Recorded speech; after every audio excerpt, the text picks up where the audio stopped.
بسم اللہ الرحمن الرحیم۔ السلام علیکم۔ اردو ویڈیو سنٹر میں خوش آمدید۔ محترم ناظرین، آپ کی خدمت میں ایک اور انٹرسٹڈ ویڈیو لے کر حاضر ہوئے ہیں۔ آج میں ایک معصوم لڑکی پر بیتی دکھ بھری کہانی سنانے جا رہا ہوں۔ زارا اور احمد دلہنیں بنی بیٹھی تھیں۔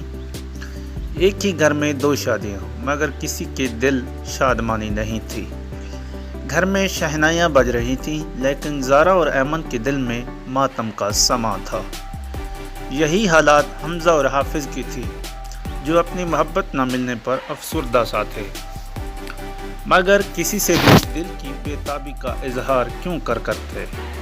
گھر میں مہمانوں کی آمد تھی، جبکہ عمر حیات اور سکندر حیات دونوں خوش باش صحن میں بیٹھے خوش گپیاں لگا رہے تھے کہ اس بات سے بے خبر تھے کہ بچے کس اذیت سے گزر رہے ہیں۔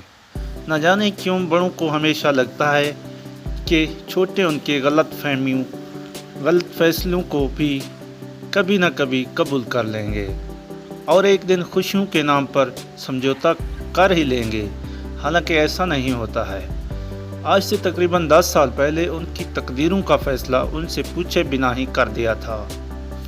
جب زارا پیدا ہوئی تو انہوں نے اپنے دوسرے بیٹے کے لیے فوراً ہی بھائی سکندر اور اپنے بیٹے حافظ کے لیے مانگ لیا۔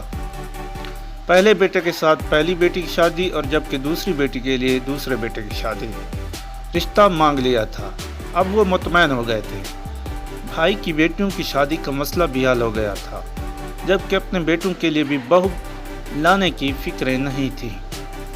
لیکن انسان جو بھی لکھتا ہے وہ اکثر ان کے مقدر میں نہیں لکھا ہوتا، تقدیر کچھ اور ہی لکھ دیتی ہے۔ دونوں لڑکے لڑکیوں کا بچپن ایک دوسرے کے ساتھ ہنس کھیل کر گزرا تھا۔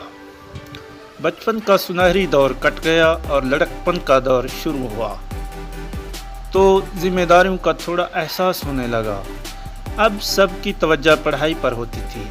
زارا کو پڑھائی سے کچھ خاص دلچسپی نہیں تھی، لیکن اس کی بڑی بہن ایمن ایک مکمل شخصیت کی مالک تھی اور مکمل نظر آتی تھی۔ نہ صرف پڑھائی میں تیز تھی، بلکہ گھر کے تمام قسم کے کھانوں میں بھی بہت ہی زیادہ تیز تھی اور اکثر گھر کے سارے کام خود ہی کیا کرتی تھی اور کہا کرتی تھی اپنی والدہ سے کہ میں امی گھر کے سارے کام کیا کروں گی۔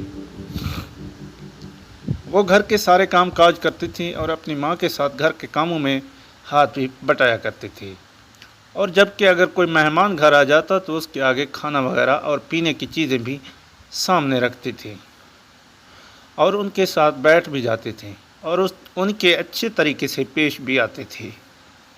وہ بھی اس کی تعریف پر پھولے نہ سماتی اور اچھے اچھے کھانے بنا کر سارے گھر والوں کو کھلاتی۔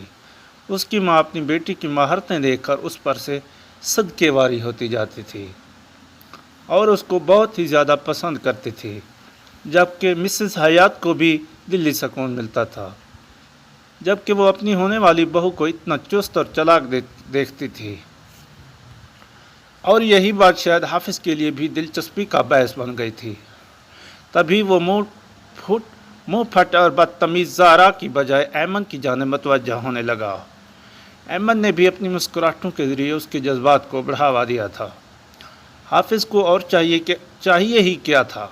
حافظ کو سب سے بہت ہی زیادہ سکون اور راحت ملتی تھی، جبکہ ایمن اس کو اچھے سے برتاؤ دیتی تھی، اور یہی سب حافظ چاہتا رہا۔